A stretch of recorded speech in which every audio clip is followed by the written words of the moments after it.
নমস্কার বন্ধুরা, GM simple লাইফে আপনাদের সকলকে স্বাগত জানাই। আর এক জায়গায় নিয়ে যাচ্ছি, চলুন আপনারা সেখানটায় বেরিয়ে আসবেন আর ভালো লাগবে। নতুন একটা জায়গা, নতুন একটা পরিবেশ, আর যে কোনো পরিবেশ নয়, এটা হচ্ছে রাজবাড়ি। রাজবাড়িতে যাচ্ছি, পুরুলিয়া কাশীপুরের রাজবাড়ি। তাহলে চলুন আমাদের সাথে আর দেখতে থাকুন, আশা করি খুব ভালো লাগবে।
আর বছরে মাত্র 4টে দিন খোলা থাকে বাইরের জনগণের জন্য।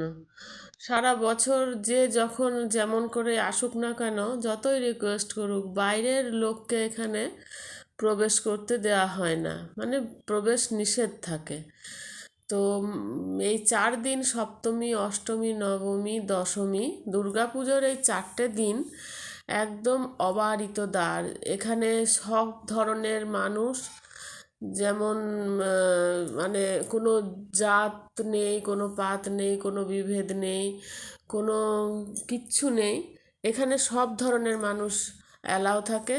এবং এই দুর্গাপুজো, বিখ্যাত দুর্গাপুজো, যে পুজো দেখতে, যে প্রতিমা দেখতে, দর্শন করতে এখানে আসে, মানে সারা বছরের অপেক্ষা, সারা বছর পর এই 4টে দিন কে কখন এই রাজবাড়িতে আসবে আর কে কতটুকু সময় কাটাবে সেটা তাদের নিজেদের ব্যাপার হয়ে ওঠে। তো আমরাও জানতাম যে দুর্গাপুজো ছাড়া এখানে প্রবেশ নিষেধ থাকে, সেই জন্য চেষ্টা করেছিলাম একবার এসে ভেতরে আসার, কিন্তু কোনো রকম অনুমতি আমরা পাইনি। তো অনেক দিনের অপেক্ষার পর বলতে পারেন দশমীর দিন এই বছর 2022-এর দশমীর দিন আমরা বিকেল হয়ে গেছিলো আস্তে আস্তে, প্রায় 4:30 এরকম বাজছিল। প্রতিমা তখন নিরঞ্জনের জন্য সবাই ব্যস্ত হয়ে উঠেছে ওখানকার লোকজন। তো সেই সময় আমরা এসে হাজির হয়ে গেছিলাম, প্রচণ্ড হুড়োহুড়ি ছুটোছুটি মানুষের মধ্যে। আর ওদিকে অ্যানাউন্স করে দিয়েছে যে এবার গেট বন্ধ করা হবে। তখন মানে সবার মধ্যে একটা তাড়াহুড়ো, কে কতক্ষণে গিয়ে ওখানে পৌঁছাবো আর রাজবাড়ির ভেতরটা আমরা দেখব, আর এছাড়াও মায়ের দর্শন আমরা কিভাবে পাবো, ঠিক মতন পাবো তো, মানে সময়ের মধ্যে ঢুকতে পারবো তো, আমরা ঢুকতে আদৌ পারবো তো, এইরকম একটা মানসিক অবস্থার মধ্যে ছিলাম। শেষ মুহূর্তে যেহেতু গিয়েছিলাম সেই জন্য এইটা মনের মধ্যে হচ্ছিল। যাই হোক, সব কিছুর অবসান হলো। এই সময় আমরা হাজির হয়ে গেলাম মায়ের সামনে। মা যেখানে পূজিত হয়েছেন সেই মন্দিরের সামনে আমরা এসে হাজির হয়ে গিয়েছিলাম। আর আমি এতটাই মানে উদ্গ্রীব হয়ে উঠেছিলাম মায়ের দর্শন পাওয়ার জন্য।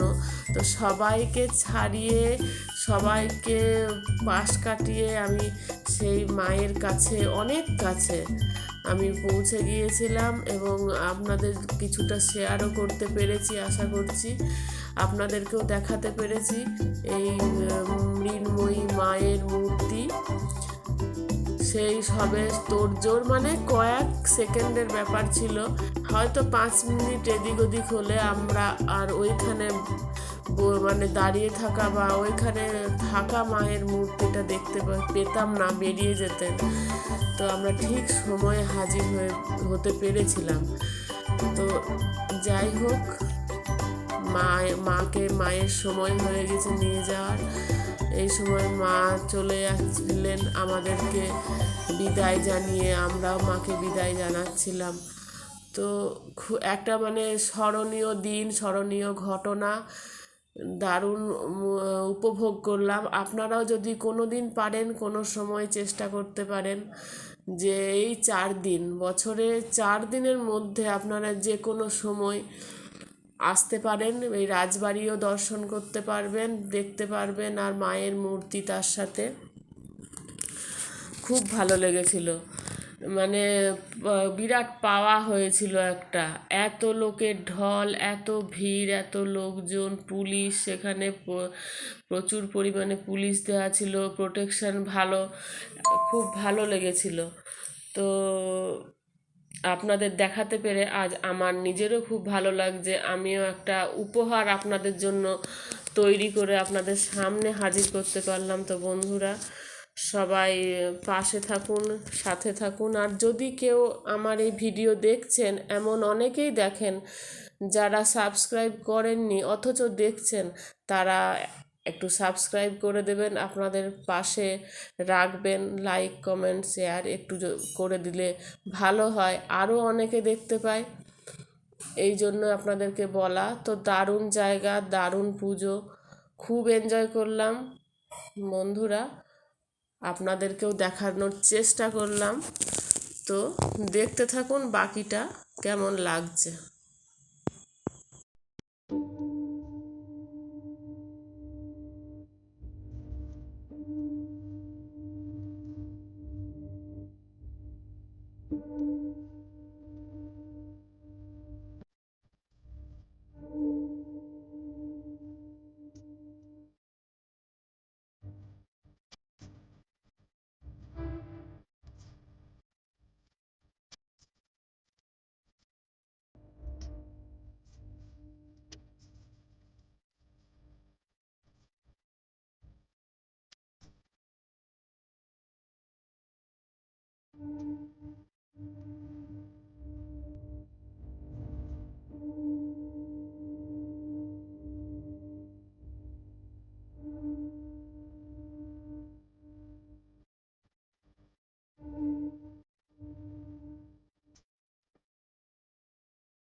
অনেক ধন্যবাদ বন্ধুরা আমার এই ভিডিও দেখার জন্য।